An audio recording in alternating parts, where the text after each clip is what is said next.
मोर्शी नगर परिषद निवडणुकीच्या मतमोजणी दरम्यान मतदारांनी उमेदवाराला दिलेला कौल स्पष्ट झाला आहे. नगरपालिकेच्या सार्वत्रिक निवडणुकीत मोर्शी शहरातील नगराध्यक्ष पदाकरता शिवसेना शिंदे गटाच्या प्रतीक्षा गुल्हाने यांना नगराध्यक्ष पदाकरता आपली निवड दर्शवली आहे. प्रभाग क्रमांक 1 मधून कुऱ्हाडे प्रदीप शामराव यांच्यासह नगर परिषद सदस्य पदाकरिता तुतारी वाजवणारा माणूस या चिन्हाला पसंती दर्शवण्यात आल्याचं दिसतंय. निवडणुकीचा निकाल निवडणूक झाल्यानंतर अनेक दिवसाच्या प्रतीक्षेनंतर अनेक जणांच्या मनात उमेदवाराच्या मनात जी दागदूक होती त्याबद्दल स्पष्ट चित्र आज निर्माण झालेलं आहे. मोर्शीतील जनतेने आपल्यावर परिपूर्ण विश्वास टाकून आपल्याला विजयी केलेला आहे. तर सर्वप्रथम आपलं नाव, पक्ष आणि मोर्शीकरांच्या विश्वासाला किती प्रमाणात पात्र ठराल या बाबतीत. मी आजपर्यंत जेव्हा मी 2016 मध्ये निवडून आलो त्यावेळेपासून लोकांचे सर्व काम करत आलो. पण प्रत्येक नागरिकांना माहित आहे, लोकांना सुद्धा माहित आहे. ह्या वेळेस 4 वर्ष खाली गेल्यावर तरी आम्ही कामं करत गेलो. लोकांच्या सुखदुःखामध्ये प्रत्येक कामामध्ये सहभागी झालो. त्या उद्देशानुसार आम्हाला लोकांना फक्त निवडून दिलं. तर लोकांचं सहकार्य, लोकांना आम्हाला वर्गणी दिली स्वतः निवडून द्यासाठी. आणि पहिलाच उमेदवार ठरेल मोर्शीमध्ये का तो फुकट पैशाने निवडून आला. त्याच्यामुळे कार्यकर्ता स्वतःच्या पैशावर त्यानं चहा पिला, आम्हाला पाजलं, असे कार्यकर्ता कोणाला भेटणार नाही. सगळ्यात महत्वाचा मुद्दा आहे. निवडणूक निवडत असताना एक तर पैशाचा धुलानी असते, या सगळ्यांना माहित आहे. माझ्यासोबत माझा कार्यकर्ता ठामपणे उभा होता. पहिले तो होता आणि आजही तोच आहे. याच्यातून जास्त वाढले लागेल कार्यकर्ता आमच्या. हे आमच्या कायच्यामुळे फक्त कामामुळे आम्ही ते सामाजिक कामं केलं, दवाखान्याची कामं सांगा, प्रोटेक्शनची कामं, आणि ज्या अधिकाऱ्यांनी आम्हाला सपोर्ट केलं, कामानिमित्त लोकांची कामं करून दिले, त्या सगळ्यात पहिले मी त्या अधिकाऱ्याला धन्यवाद मागतो. कारण त्या अधिकाऱ्यामुळे आमचे कामं झाले. कारण ते अधिकारी चांगले नसते आमचे कामं नसते झाले असते.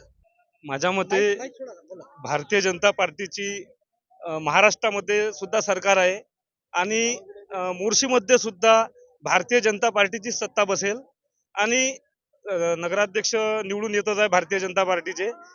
कौल सुद्धा मोर्शी शहराचा भारतीय जनता पार्टीकडेच आहे. आणि जो काही विकासाची कामे या अगोदर 10 वर्षात झालेली आहे त्याच्या अनुसरूनच लोकांनी हे मतदान केलेलं आहे, करून राहिले आहे. त्याच्यानुसारच हा कौल भेटत आहे. आणि नक्कीच मोर्शी शहराचा जो विकास झालेला आहे याच्यापेक्षा जास्त विकास आम्ही करून दाखवू, एवढंच मी बोलल. या विजय माझा नसून हा पुरा जनतेचा विजय आहे. ज्यांनी लोकांनी मला सगळ्या लोकांनी सपोर्ट केला त्यांचा मी लोक सुद्धा निवडून आले आहे. माझं असं मत आहे त्यांची. बाकी जनताने मला आशीर्वाद दिला आहे. मी त्यांचं पुढे काम करेल. एकूण एक काम मी नगरपालिकेने सॉल्व्ह करेन एवढी माझी इच्छा आहे. बस जे माझ्यासोबत होते, जे माझ्यासोबत आतमधून होते, समोरून होते, त्यांना सर्वांना धन्यवाद. आणि मला विजयी केल्याबद्दल, त्यांनी जो माझ्यावर विश्वास टाकला त्याच्याबद्दल मी खूप खूप आभार मानतो त्यांचं. आणि त्यांनी जो विश्वास टाकला माझ्यावर काम करायचा ते मी पूर्ण काम माझ्या इकडून पूर्ण करेन.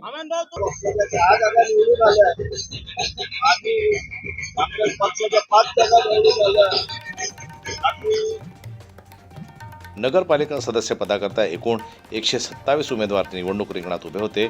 त्यामध्ये भारतीय जनता पार्टीचे 6 उमेदवार तर राष्ट्रवादी काँग्रेस पक्ष, शरद पवार गटाचे 6 उमेदवार विजयी झाले असून प्रहार जनशक्ती पक्षाच्या एका उमेदवाराला देखील मतदारांनी पसंती दर्शवून विजयाची माळ गळ्यात टाकली आहे. राष्ट्रीय काँग्रेस पक्षाचे 5 उमेदवार झाले असल्याचं देखील या इथे दिसत आहे. त्याचप्रमाणे 2 अपक्ष उमेदवाराला देखील मतदारांनी आपली पसंती दर्शवली आहे. यावेळी विजयी उमेदवारांनी दिलेल्या प्रतिक्रिया उमटल्या आहेत. जनता न्यूज करता सोमेश्वर शहाणेंची रिपोर्ट, मोर्शी. मराठी बातम्यांसाठी जन्मत लाईव्हला लाईक करा, सबस्क्राईब करा आणि बेल आयकॉनला दाबायला विसरू नका.